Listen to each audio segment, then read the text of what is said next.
I am Dwight Reed Miller Jr. As I spoke the other night, I'm the third generation on this farm, but it goes back much further than that. I have a picture here. Will you get that?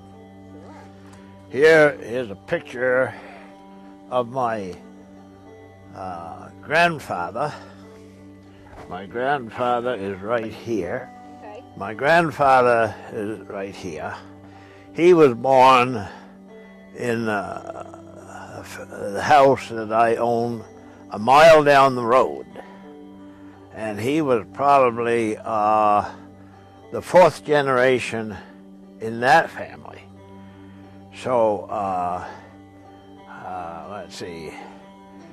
Our ancestor, Isaac Miller, settled the town of Dummerston. And if you'd like a picture of him, I have one right behind you in the entrance to a door there. I can get that after we talk. You can get that after we talk. My grandfather was the oldest of three brothers, and he married Reed, and that's why the Reed comes in our family name, in 1871, and bought this place and moved up here, raised 10 children, and four of these boys went into farming. Three of them went into retail clothing business, and the name, there's a store in Brattleboro, Miller Brothers Newton. That was started by, I think that man right there, Avery Miller in Keene. And there was one, Warren Miller went to Springfield, Vermont, Ernest Miller to Newport, New Hampshire. So they had Miller Brothers. And then four brothers went into farming. Arthur Miller, this second one on the right here. Well, my grandfather, Joseph Arms, J. Arms. There was a lot of Josephs down through, and they took the J and used the middle name. Arms Miller, it was started the Holstein business very early. The Holstein Frisian Association started where the Putney School is now, and by a man by the name of Houghton was the first secretary.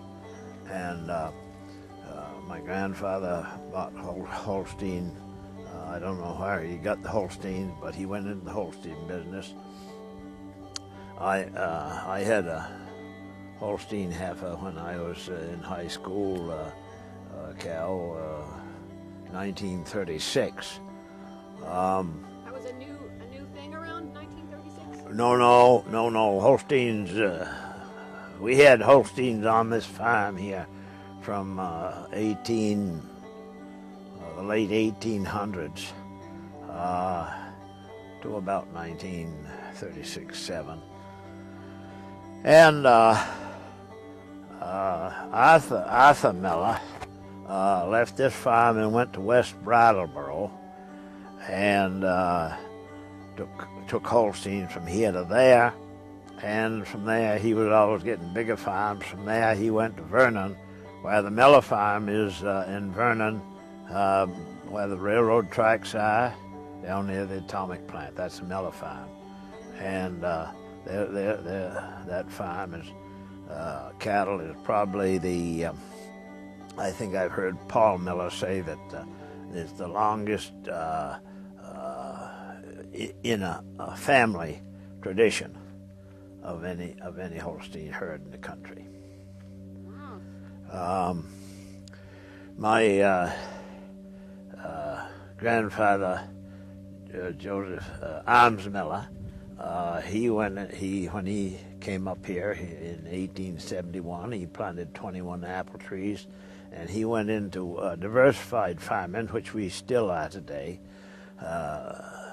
They were in maple down at the other farm. That's been from the very start of things, the maple syrup. In the old days, it was sugar. And there's a sugar house up behind here. We don't use it now, but it's what my father and my grandfather and I boiled in it, and Reed has boiled in it. So we were in maple. My grandfather went into strawberries, peaches. He was raising peaches in 1895. I think before that he was into plums. We've raised plums over the years. I think my father went into pears in 1920, and Reed has increased the pear plantation. And we've been in peaches through the years. In talking in global warming, we can probably count on peach crops more often in this part of the country. Unlike the South, where they would frost out and blossom times, a real cold temperature in the winter would kill the fruit buds. So many times we didn't have a crop of peaches. But with the global warming, I think we're going to have more crops, and we can raise varieties that ripen later in the fall, as we and Reed will tell you we're growing apple crops that aren't so apt to freeze in the fall. Yeah. I sure do. I've just my wife and I just spent 2 days, Friday and Saturday, in Burlington, Vermont, at our annual Vermont Farm Bureau meeting. We went to the Vermont Farm Bureau annual meeting in Burlington Friday and Saturday, and it was the concern with up there is the same as everywhere else about global warming and such. And we were concerned with getting legislative programs that would take care of the farm needs, and one of them was the invasive plants that we've got coming in. I think perhaps maybe you'd like to see some that we have and we're concerned with. And well, I guess you got the information the other night from David Major about how he pastures longer seasons, and Paul Harlow and so forth.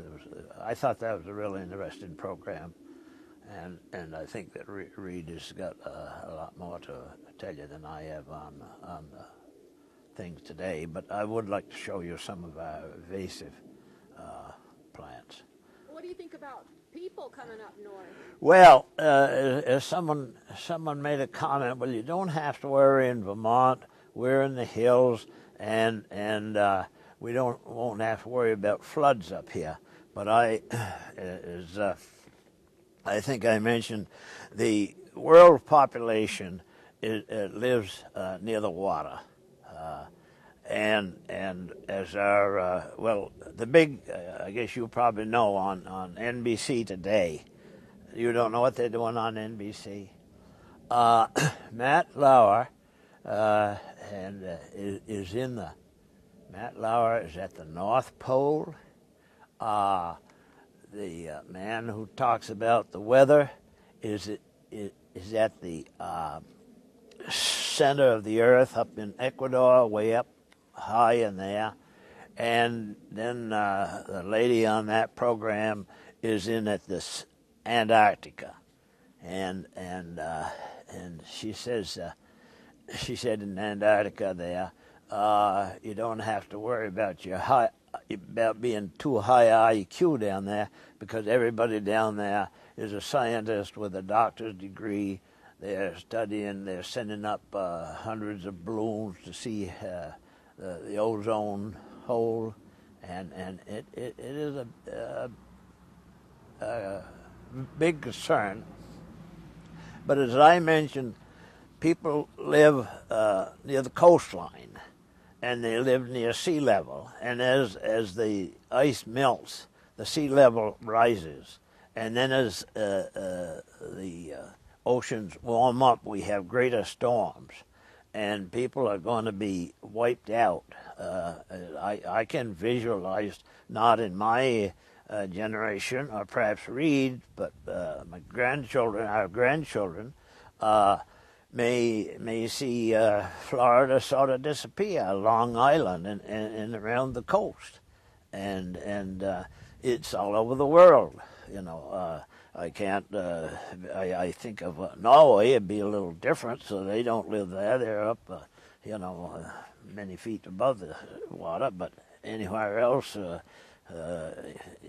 England and places like that, they live near sea level. Now, do you think Vermont in the future has to worry about an influx of all those people who used to be in Long Island and Florida? Well, I certainly do. People come here. My next door neighbor right here. Did you ever hear of Tom Baudet? The name sounds I'll leave the light on for you. Yeah. Well, he told me he grew up in Michigan, and then he went to Alaska and spent time, and he came here from Oregon several years ago, and he lives right up on top of the hill there. And people are coming in, and they're gonna settle here. How are we going to grow food for them all and have place for them all? I think we'll see an influx. I really do. That would change the character of Vermont too, wouldn't it? The character of Vermont has changed over the years. Vermont and Maine were the two most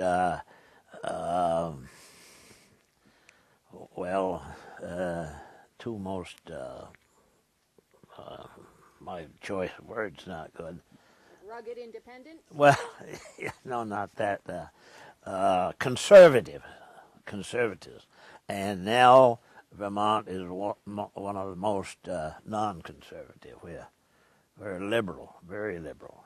It's in my generation, it's gone from conservative to liberal, probably from 1950, 60 to in the last 50 years. You think that's because of an influx of people from away? Well, something like that, I guess. Yeah. Isaac Miller was a farmer, a soldier, and a surveyor, and he worked to make $540 to buy the right to settle Walpole, New Hampshire. He went to Walpole, New Hampshire, and Colonel Bellows, who Bellows Falls is named for, Colonel Bellows says, sorry, Isaac, I got here first. Isaac didn't get a refund on his $540, so he went back to Concord, Mass, and spent some more time, and then he was hired by the descendants of William Brattle, who Brattleboro is named for, and Governor Dummer, who was a governor of Massachusetts. And the descendants of those two people hired him to come and settle the equivalent lands. Putney had been settled, and Brattleboro had been settled, and there was this land in between those two towns had not been settled. So they called it equivalent lands, The acreage of this town is just about the same as you go down 91 through Springfield into Connecticut. The name is not on the tip of my tongue, but the first town down there, Governor Wentworth, I think, of New Hampshire, had control of that town, and Miller was charged to come to Dummerston, bring 50 Whig families, and settle the town. Well, he had 10 children of his own, which gave it a pretty good start, and that's why there are so many Millers here. But he and the people set up government here. A lot of people think that the Revolutionary War started in Concord, Mass. It did not. It started in Westminster.